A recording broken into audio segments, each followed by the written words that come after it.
Hello students. सो आज का हमारा टॉपिक है हाइपर सेंसिटिविटी और एलर्जी। सो प्रीवियस क्लास में हमने देखा था एंटीबॉडीज़ के बारे में, उसका स्ट्रक्चर एंड फंक्शन। देन अभी हम पढ़ रहे हैं एलर्जी और हाइपर सेंसिटिविटी। तो सबसे पहले एक हम एलर्जी किसे कहते हैं या हाइपर सेंसिटिविटी किसे कहते हैं, एलर्जी कब होती है। ठीक है, हम बचपन से सुन रहे हैं कि हाँ हमें एलर्जी हो गई है। ठीक है, ये हो गया है, किसी को डस्ट से एलर्जी हो जाती है। ठीक है, किसी को धूल मिट्टी से हो रही है, किसी को किसी से हो रही है, किसी को कुछ फूड आइटम्स से भी एलर्जी होती है। तो वो होता क्या है कि जब हमारा जो इम्यून रिस्पॉन्स होता है, ठीक है, वो बहुत ज़्यादा रिएक्शन शो करता है किसी भी फॉरेन पार्टिकल से या सब्सटेंस से, तो उसके रिस्पॉन्स में जो रिएक्शन होता है उसको हम बोलते हैं हाइपर सेंसिटिविटी या allergy.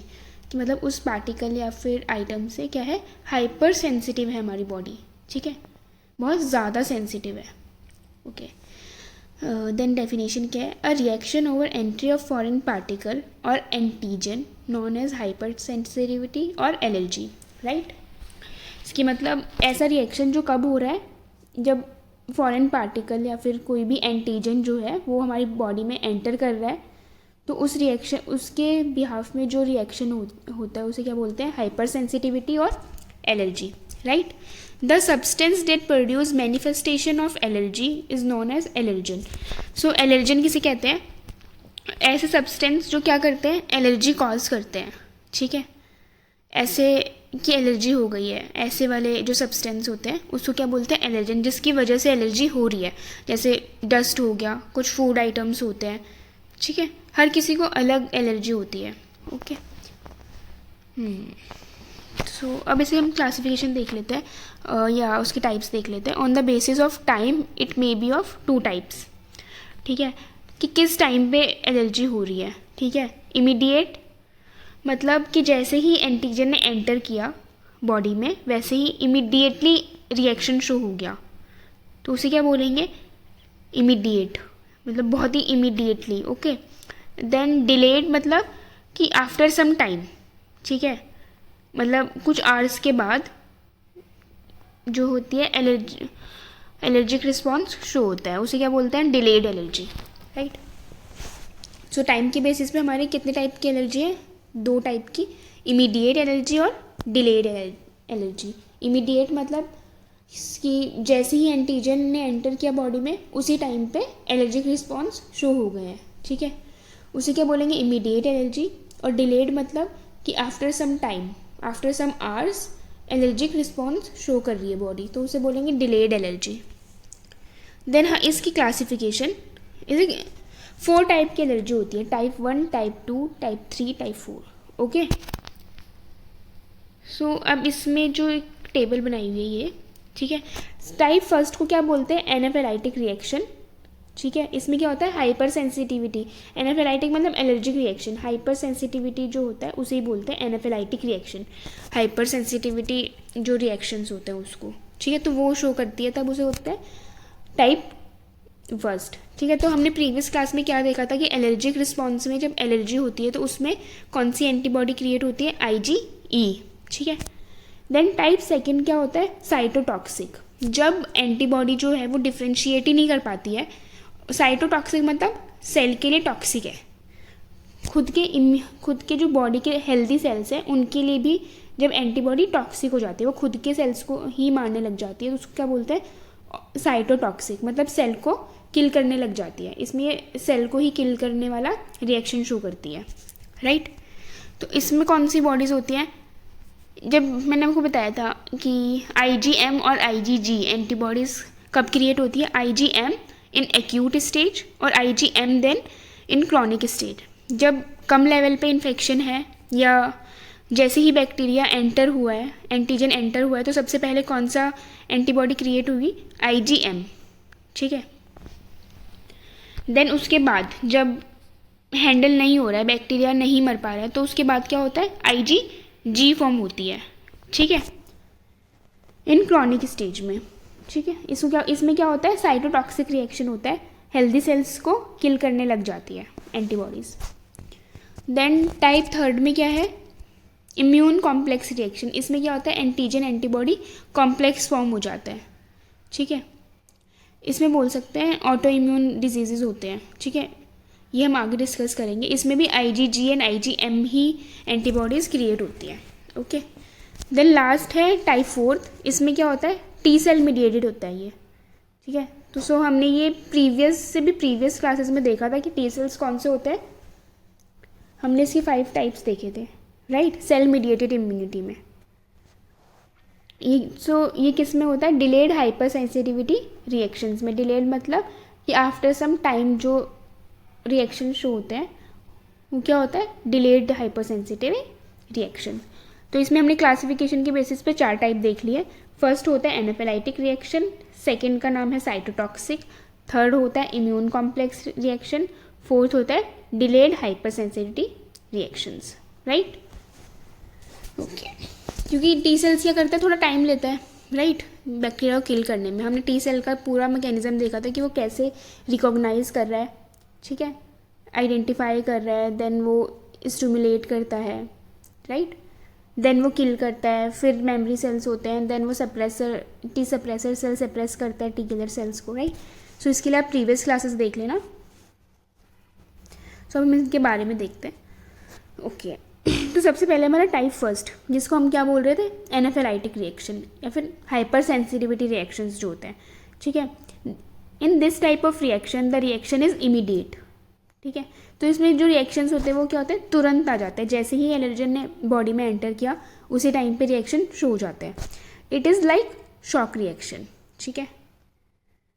In this type of reaction IgE bind with mast cell and release of histamine, prostaglandin, bradykinin, heparin, serotonin, ठीक है। सो जब हमने प्रीवियस क्लास में पढ़ा था कि IgE जो होता है वो एलर्जिक रिएक्शन में फॉर्म होती है एंटीबॉडीज़, ठीक है। तो वो कैसे कर रही थी कि वो मास्ट सेल पे बाइंड कर रही थी, क्योंकि जब भी एलर्जी होती है तब क्या होता है, मास्ट सेल्स बनते हैं, ठीक है। मास्ट सेल की वजह से क्या होता है, एलर्जी को स्टिमुलेशन होती है, ठीक है। तो जो ये एंटीबॉडीज़ होती हैं ये क्या हो जाता है, इन्हीं पे बाइंड कर जाती है, जो मास्ट सेल होते हैं वो उन पे बाइंड कर जाती है, जिसकी वजह से हिस्टामिन, प्रोस्टाग्लैंडिन, ब्राइडोकाइनिन और हेपेरिन रिलीज होते हैं। मतलब मोस्टली कौन सा होता है, हिस्टामिन रिलीज होता है, जिसकी वजह से जो एलर्जिक रिएक्शन है वो सप्रेस हो जाता है, ओके।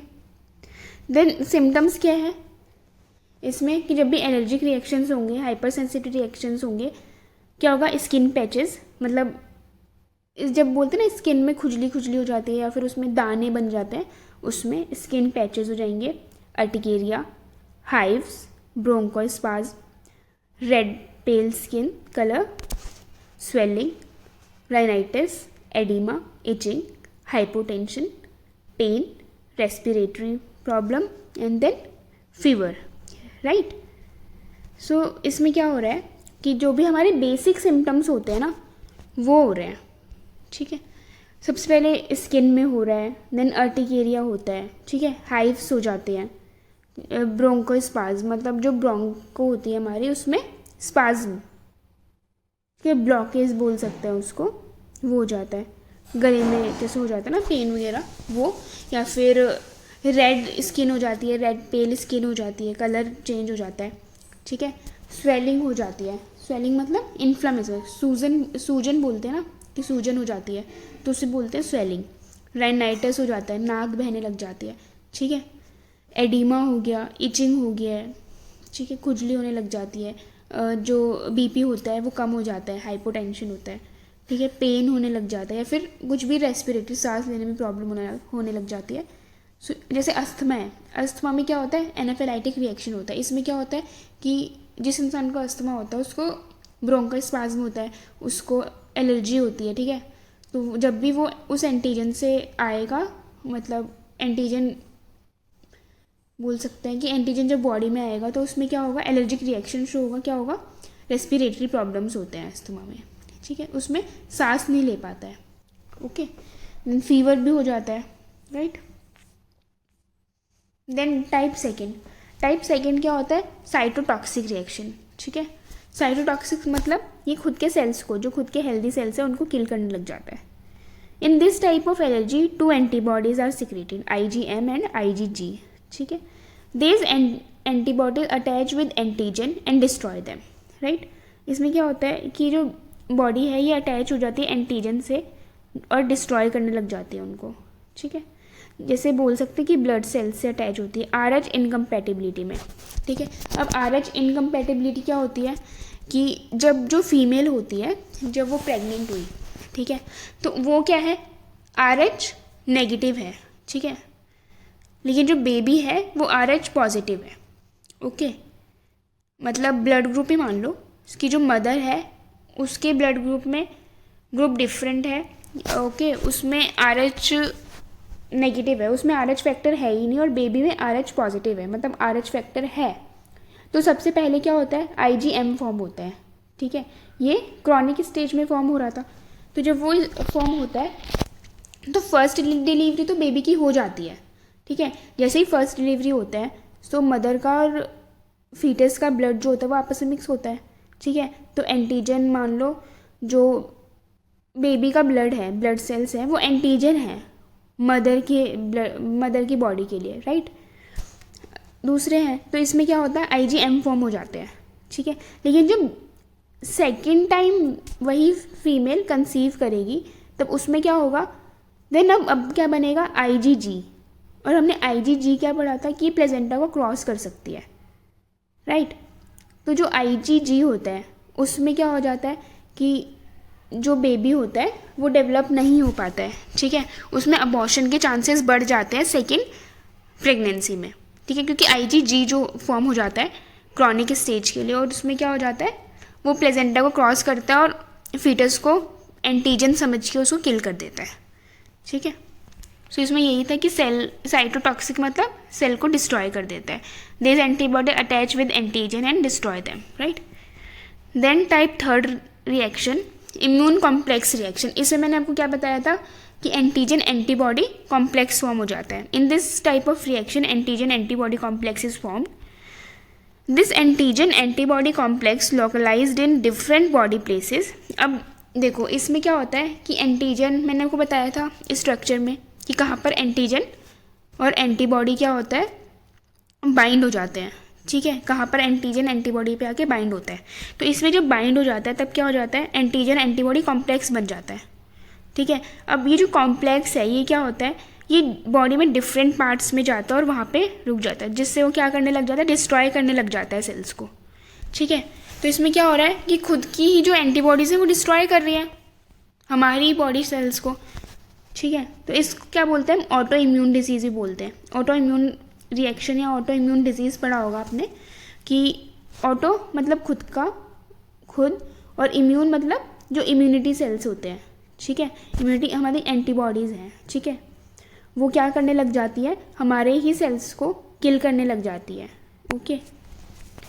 सो इसमें क्या होता है, the antigen antibody complex localised in different body places such as, जब वो जॉइंट में जाएंगे तो वो क्या कॉज करेंगे, अर्थराइटिस, ठीक है। किडनी में गए तो नेफ्राइटिस, हार्ट में गए तो rheumatic heart disease, right, okay. Due to this auto immune disease are produced in body, ठीक है। अब एंटीजन एंटीबॉडी कॉम्प्लेक्स की वजह से क्या होने लग जाता है, ऑटो इम्यून डिजीज़, जिसमें क्या होता है, खुद हमारी जो एंटीबॉडीज़ हैं वो खुद की बॉडी सेल्स को ही किल करने लग जाती हैं, ठीक है। देन हमारा लास्ट है type 4 delayed reaction. In this type of reaction T lymphocytes are produced instead of immunoglobulins, ठीक है। डिलेड रिएक्शन कब हो रहा है, जब टी लिम्फोसाइट्स बन रहे हैं, ठीक है, क्योंकि टी लिम्फोसाइट्स में हमने क्या देखा था कि एंटीबॉडीज़ कौन प्रोवाइड करता है, बी लिम्फोसाइट्स, राइट। तो उसमें टाइम लगता है। तो in this type of reaction T lymphocytes are produced instead of immunoglobulin, मतलब डायरेक्ट एंटीबॉडीज़ नहीं बन रही है, उसके बिहाफ में क्या हो रहा है, टी लिम्फोसाइट्स क्या कर रहे हैं, प्रोड्यूस्ड हो रहे हैं, तो इसलिए उसमें टाइम लग जाता है बैक्टीरिया को किल करने में, ठीक है। When any allergen like drug or organ introduced into body, then T lymphocyte produced lymphokines, right. lymphocytes क्या है, immune response में मान सकते type of cells of immune response, ठीक है। तो अब टी लिम्फोसाइट क्या करता है, वो लिम्फोकाइंस को प्रोड्यूस करता है, ठीक है। जब भी कोई ड्रग मतलब कोई भी एलर्जी का जो सोर्स है वो बॉडी में एंटर करता है, कोई भी ड्रग हो गया या फिर कोई भी ऑर्गन इंट्रोड्यूस्ड हुआ है तो उसमें भी। टी लिम्फोसाइट्स क्या करता है, लिम्फोकाइंस को स्टिमुलेट प्रोड्यूस करता है। देन लिम्फोकाइंस क्या करते हैं, वो एक्टिवेट कर देते हैं ग्रेन्युलोसाइट्स को, ठीक है, जैसे न्यूट्रोफिल। ग्रेन्युलोसाइट्स क्या होता है, type of WBCs, white blood cells, ठीक है। सो जब टी लिम्फोसाइट्स लिम्फोकाइन को प्रोड्यूस करता है तो लिम्फोकाइन क्या करता है, वो एक्टिवेट करता है ग्रेन्युलोसाइट्स को, जैसे न्यूट्रोफिल, इसोनोफिल, बेसोफिल्स, ठीक है, टाइप ऑफ WBCs को एक्टिवेट कर देता है। By this granulocytes destroy inflammatory reaction will produce, ठीक है। तो अब जो WBCs होते हैं वो क्या काम होता है, वो डिस्ट्रॉय करते हैं, ठीक है, एंटीजन को या एलर्जन को। तो क्या होता है इसमें, इन्फ्लामेटरी रिएक्शन हो जाता है, ठीक है। This reaction will occur after 12 to 72 hours. That's why it is known as delayed reaction, right? तो इसीलिए इसको क्या बोलते हैं, डिलेड रिएक्शन बोलते हैं, क्योंकि इसमें क्या होता है, रिएक्शन कब होता है, 12 से 72 घंटे के बाद होता है, राइट। ओके, देन अब हम इसको एक एग्जाम्पल के थ्रू समझ सकते हैं कि जैसे सबसे पहले जब किसी को अगर किडनी में प्रॉब्लम है, ठीक है, किडनी ट्रांसफ़र होना है, किडनी ट्रांसप्लांटेशन होना है, तो हमने डोनर से क्या किया, रिसिपिएंट में, पेशेंट में क्या किया, ट्रांसफ़र किया किडनी को, राइट। तो जब हमने एक फॉरेन पार्टिकल है, ठीक है, फॉरेन ऑर्गन है, एंटीजन, एज ए एंटीजन ही हमारी जो पेशेंट की बॉडी होगी इसको रिसीव करेगी, राइट। तो इसमें क्या होगा, सबसे पहले टी लिम्फोसाइट्स क्या होंगे, वो एक्टिवेट हो जाएंगे, ठीक है। देन वो क्या प्रोड्यूस करेंगे, लिम्फोकाइंस को प्रोड्यूस करेंगे। देन लिम्फोकाइंस जो था, ठीक है, वो क्या करेगा, ग्रेन्युलोसाइट्स मतलब WBC के टाइप को एक्टिवेट कर देगा। देन WBC क्या करेंगे, डिस्ट्रक्टिव एक्टिविटी करेंगे उसको किल करने के लिए, राइट, जिसमें कितना टाइम लगता है, 12 to 72 hours आफ्टर इंट्रोड्यूस्ड, ठीक है। अब मैनेजमेंट क्या है एलर्जी और हाइपर सेंसिटिविटी का। किसी को अगर एलर्जी हो गई है तो उसका क्या मैनेजमेंट होगा कि, ठीक है, सबसे पहले क्या होता है कि जिससे भी एलर्जी है हम उस सोर्स को रोक दें, ठीक है। लाइक अगर किसी को डस्ट से एलर्जी है तो हम उसको वहाँ पे ना जाने दें जहाँ पे डस्ट है, ठीक है।